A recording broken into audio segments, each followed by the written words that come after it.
ముఖ్యమంత్రి చంద్రబాబు సమక్షంలో హట్కో సిఆర్డీఏ మధ్య ఒప్పందం జరిగింది. ఉండవల్లి నివాసంలో జరిగిన ఈ కార్యక్రమంలో మంత్రి నారాయణ, హట్కో సీఎండీ సంజయ్ కుల్శ్రేష్ఠ, మున్సిపల్ శాఖ అధికారులు పాల్గొన్నారు. ఒప్పందం మేరకు రాజధాని నిర్మాణాలకు హట్కో 11,000 కోట్లు రుణం పొందారు. జనవరి 22న ముంబైలో జరిగిన హట్కో బోర్డు సమావేశంలో నిధులు మంజూరుకు అంగీకారం కుదిరింది. ఈ మేరకు నేడు సిఆర్డీఏతో ఒప్పందం చేసుకున్నారు. తూర్పుగోదావరి జిల్లా గోపాలపురంలో డయేరియా ప్రబలడంపై ముఖ్యమంత్రి నారా చంద్రబాబు నాయుడు ఆరా తీశారు. డయేరియా నివారణకు తక్షణ చర్యలు, మెరుగైన చికిత్స అందించాలని అధికారులను ఆదేశించారు. డయేరియా ప్రబలిన దాదాపు 10 గ్రామాల్లో 20 వైద్య బృందాలను ప్రభుత్వం ఏర్పాటు చేసిందని అధికారులు సీఎంకు వివరించారు. అవసరమైతే మరికొన్ని ఏర్పాటు చేసి మెరుగైన వైద్యం అందించాలని సూచించారు.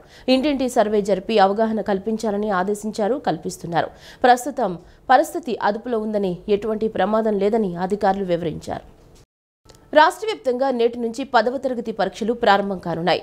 పాఠశాల విద్యలో తీసుకొచ్చిన సంస్కరణల్లో భాగంగా తొలిసారి ఆంగ్ల మాధ్యమం ఎన్సీఆర్టీ సిలబస్తో కలిపి విద్యార్థులు పరీక్షలు రాయనున్నారు. రాష్ట్ర వ్యాప్తంగా ఆంగ్ల మాధ్యమంలో 5,64,064 మంది విద్యార్థులు పరీక్షలు రాయనుండగా తెలుగులో మాధ్యమంలో 51,000 మంది ఎగ్జామ్స్కు హాజరు కానున్నారు. రాష్ట్ర వ్యాప్తంగా నేటి నుంచి 10వ తరగతి పరీక్షలు ప్రారంభం కానున్నాయి.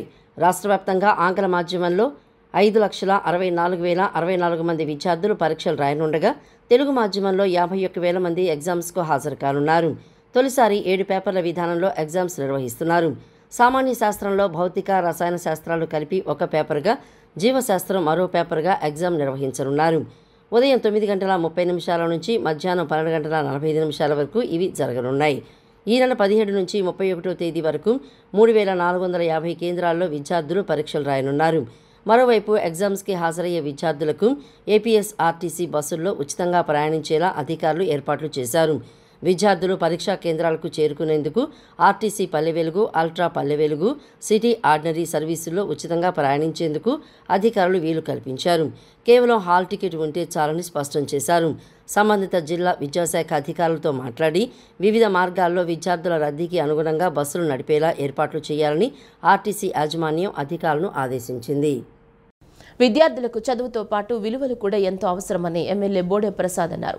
ఎంత విద్య అభ్యసించినా విలువలు లేకపోతే చదివిన చదువు వృధా అన్నారు. విద్యార్థులకు విలువలతో కూడిన విద్యను అందించాలన్నారు.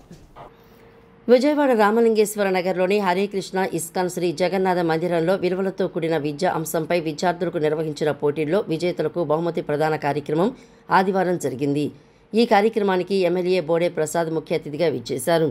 జ్యోతి ప్రజ్వలన చేసి కార్యక్రమాన్ని ప్రారంభించారు. విద్యార్థులు ప్రదర్శించిన శాస్త్రీయ నృత్యాలు అలరించాయి. అనంతరం పోటీలో గెలుపొందిన విజేతలకు ఇస్కాన్ మందిర అధ్యక్షులు చక్రధారి దాస్తో కలిసి బహుమతులు అందజేశారు. ఈ సందర్భంగా ఎమ్మెల్యే మాట్లాడుతూ విద్యార్థులకు నైతిక విలువలతో కూడిన బోధన ఎంతో అవసరమని అన్నారు. విలువలు లేని విద్య వృధా అని పేర్కొన్నారు. పాఠశాలల్లో విద్యార్థులకు చదువుతో పాటు విలువలు కూడా నేర్పించాలని తెలిపారు. విద్యార్థుల్లో విలువలను పెంపొందించేందుకు ఇస్కాన్ చేస్తున్న కృషి అభినందనీయమని అన్నారు. ఇస్కాన్ టెంపుల్ వారి ఆధ్వర్యంలో మరి స్కూల్ విద్యార్థులకి ఈ రోజున ఇక్కడ పోటీ పరీక్షలు నిర్వహించడం జరిగింది. దాంట్లో గెలుపొందిన విద్యార్థులకి ఈ రోజున దేశవ్యాప్తంగా జరిగిన కంటెస్ట్లో నరేంద్ర మోడీ గారు బహుమతి ఇస్తారని చెప్పి ఇప్పుడే చెప్పడం జరిగింది. మంచి కార్యక్రమం చేపట్టేందుకు ముందుగా వారికి నా హృదయపూర్వక ధన్యవాదాలు తెలియజేస్తూ, మరి విద్యలో ఎంత రాణించినా విలువలతో కూడిన విద్యలో విజయం సాధించిన విద్యార్థులకు మాత్రమే మంచి భవిష్యత్తు ఉంటుందని, మరి దాని ఆధారంగా ఈరోజు వీరు చేపట్టిన ఈ యొక్క పోటీ పరీక్షల్లో విజయం సాధించిన మీ అందరికీ నా హృదయపూర్వక నమస్కారాలు తెలియజేస్తూ, పోటీల సమన్వయకర్త వజ్రధామ్ దాస్ మాట్లాడుతూ విద్యార్థుల్లో విలువలను పెంపొందించేలా పోటీలు నిర్వహించామని తెలిపారు. ఈ పోటీలకు సుమారు 5,000 మంది విద్యార్థులు ఇచ్చేశారని చెప్పారు. విద్యార్థుల్లో ఉత్తమ ప్రతిభ కనపరిచిన విద్యార్థులకు ట్యాబులు, సైకిళ్లు, డిజిటల్ వాచీలు బహుమతులుగా అందజేసినట్లు పేర్కొన్నారు. విలువల యొక్క ఆవశ్యకతను తెలియజేయడం జరిగిందన్నారు. డిసెంబర్ నెలలో వీళ్ళకి కాంటెస్ట్ చేసాము. సో అరౌండ్ 5,000 స్టూడెంట్స్ ఈ కాంటెస్ట్లో పాల్గొన్నారు. 7th, 6th, 5th junior group మరియు 8th, 9th, 10th senior group students ఇందులో పార్టిసిపేట్ చేశారు. సో అందులో వాళ్ళకి ఈరోజు విన్నర్స్కి మనం ప్రైజెస్ ఇవ్వడం జరుగుతుంది. పార్టిసిపేట్ చేసిన ప్రతి ఒక్కరికి మనం సర్టిఫికేట్ కూడా ఇస్తున్నాము. సో మెయిన్గా పూర్వం ఏంటంటే మనకి there is a saying, If money is lost, everything is lost. If health is lost, something is lost. If character is lost, nothing is lost. కానీ అది ఈ రోజుల్లో ఏంటంటే రివర్స్ అయిపోయింది అనమాట. If money is lost, everything is lost. If character is lost, nothing is lost. So ఆ విధంగా ఆ క్యారెక్టర్ విలువలు అనేవి పూర్తిగా దిగజారిపోతున్నాయి. సో స్కూల్ పిల్లల్లో ఇవి మనం అభివృద్ధి చేయాలి, వాళ్ళని ఎంకరేజ్ చేయాలి. అందుకనే మన భగవద్గీత ఆధారంగా ఈ వాల్యూస్ని మళ్ళీ వాళ్ళలో ఇంబైబ్ చేయడానికి ఇస్కాన్ విజయవాడ అనేది ఇది పూనుకుంది.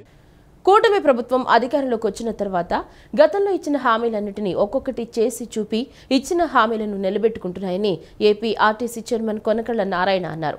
రాష్ట్రంలో త్వరలోనే మహిళా మణులకు ఉచిత బస్సు ప్రయాణ సదుపాయాన్ని కల్పిస్తామన్నారు. రైతు నష్టపోకుండా చర్యలు తీసుకుని రైతులకు అండగా నిలుస్తామన్నారు. విజయవాడ రూరల్ మండలం నిడమానూరులో నూతన తెలుగుదేశం పార్టీ కార్యాలయాన్ని మాజీ MP AP RTC chairman Konakalla Narayana, MLA Yarlagadda Venkatrao శాస్త్రోక్తంగా ప్రారంభించారు. ఈ సందర్భంగా APS RTC chairman Konakalla Narayana మాట్లాడుతూ నిరుద్యోగ యువతకు ఉద్యోగ అవకాశాలు కల్పిస్తామని చెప్పారు. ఎమ్మెల్యే వెంకట్రావు నియోజకవర్గాన్ని అన్ని విధాలుగా అత్యున్నతమైన స్థానంలో అభివృద్ధి అయ్యేలా చర్యలు తీసుకుంటున్నారని తెలిపారు.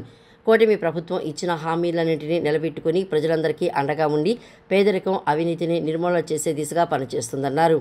బీజేపీ, జనసేన, తెలుగుదేశం పార్టీ కలిపి పోటీ చేసి స్వాతంత్రం వచ్చిన తర్వాత చరిత్రలో కనివిని రీతిలో అత్యధిక సీట్లు, అత్యధిక మెజార్టీ సాధించి రాష్ట్రాన్ని సర్వనాశనం చేసినటువంటి ఒక అవినీతి పరుడికి గద్దె దించి బుద్ధి చెప్పారు ప్రజలు.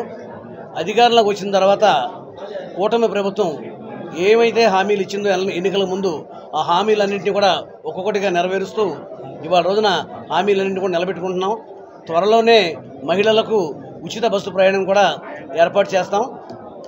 మరి ఈ ఆఫీసులో మరి వెంకటరావు గారికి అభిరుచులకు తగ్గట్టుగా రైతు అనేవాడిని నష్టపోనేమనం, యువతకు నిరుద్యోగం లేకుండా అందరికీ ఉద్యోగ అవకాశాలు కల్పిస్తాను, ఇవాళ ఏ కష్టం వచ్చినా కూడా నా నియోజకవర్గ ప్రజలకి నేను అండగా నిలబడతాను అనే స్లోగన్స్ పెట్టారు.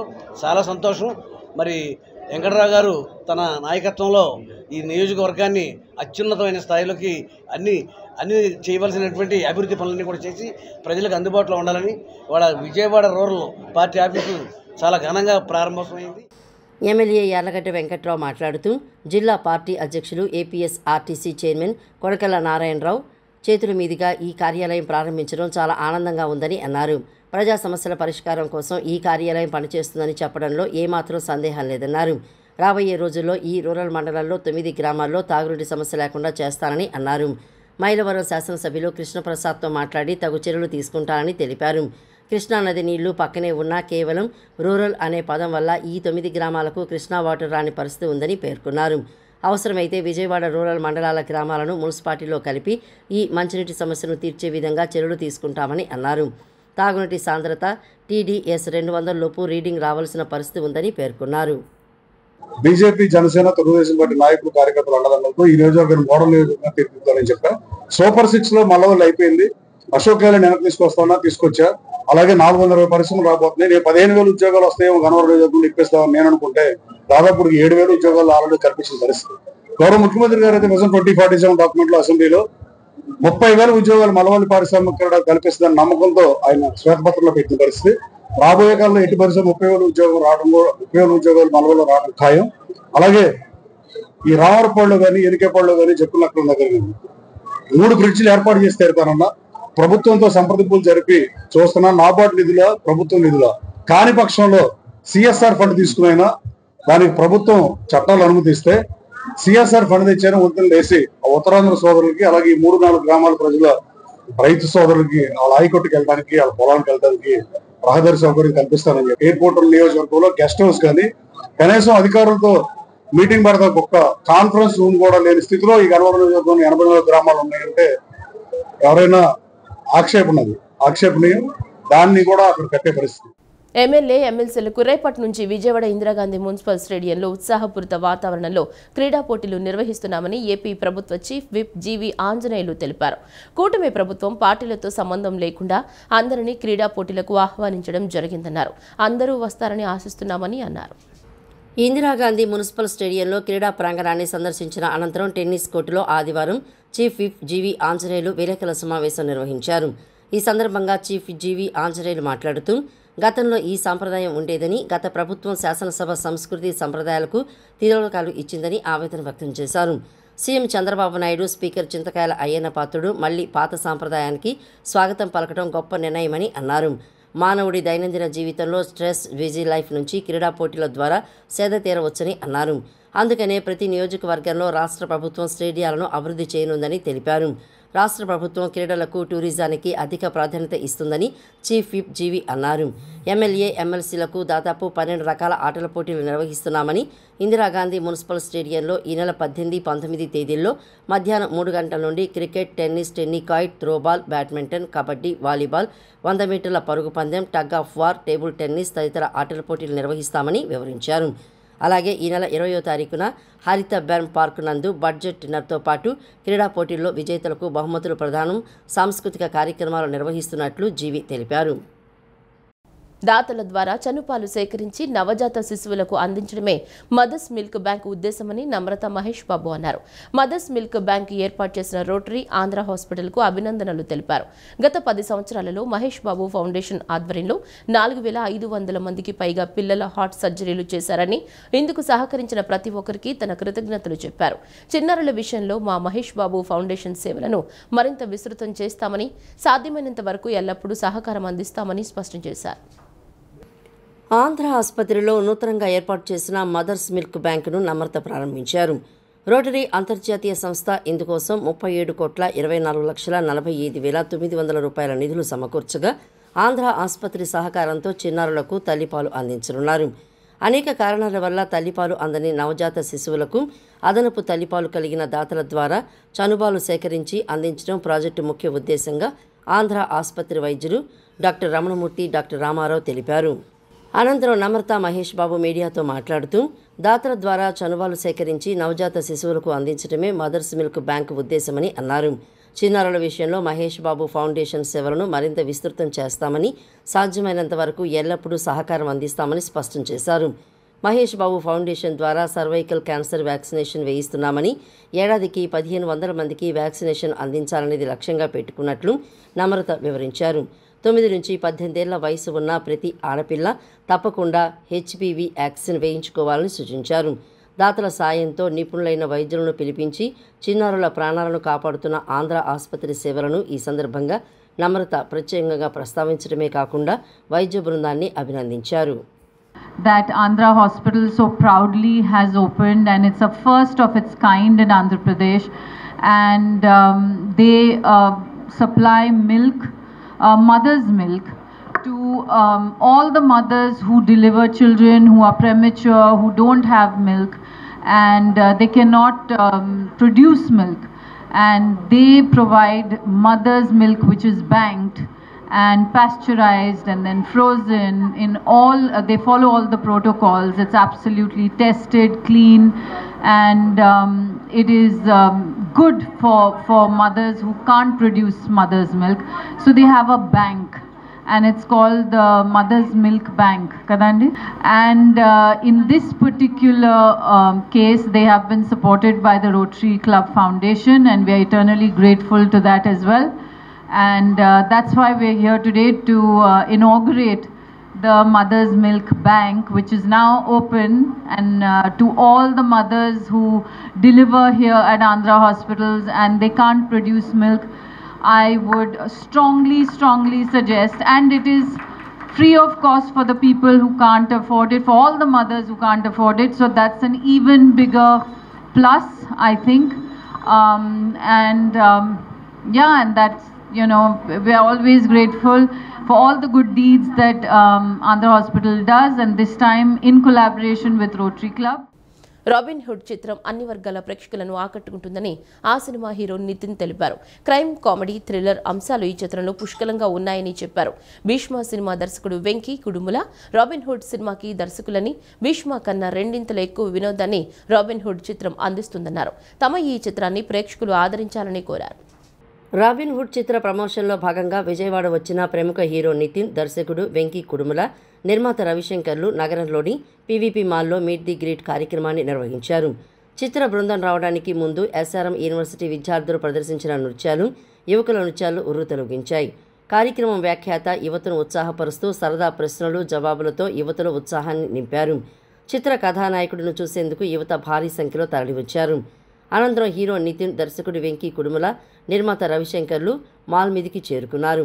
ఈ సందర్భంగా హీరో నితిన్ మాట్లాడుతూ ఈ నెల 28వ తేదీన ప్రపంచవ్యాప్తంగా రాబిన్హుడ్ చిత్రం విడుదల కానుందని, దుర్గమ్మ ఆశీస్సులతో చిత్ర ప్రమోషన్ విజయవాడ నగరం నుంచి ప్రారంభించామని చెప్పారు. రాబిన్హుడ్ చిత్రం అన్ని వర్గాల ప్రేక్షకులను ఆకట్టుకుంటుందని అన్నారు. వెంకీ కుడుముల దర్శకత్వంలో గతంలో తాను నటించిన భీష్మ చిత్రం విజయవంతమైందని అన్నారు. రాబిన్హుడ్ చిత్రం కూడా అదే రీతిలో సక్సెస్ అవుతుందని భావిస్తున్నామని తెలిపారు.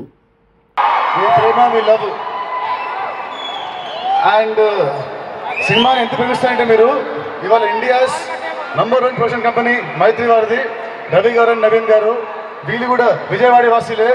సో మీకు చాలా చాలా గర్వకారణం.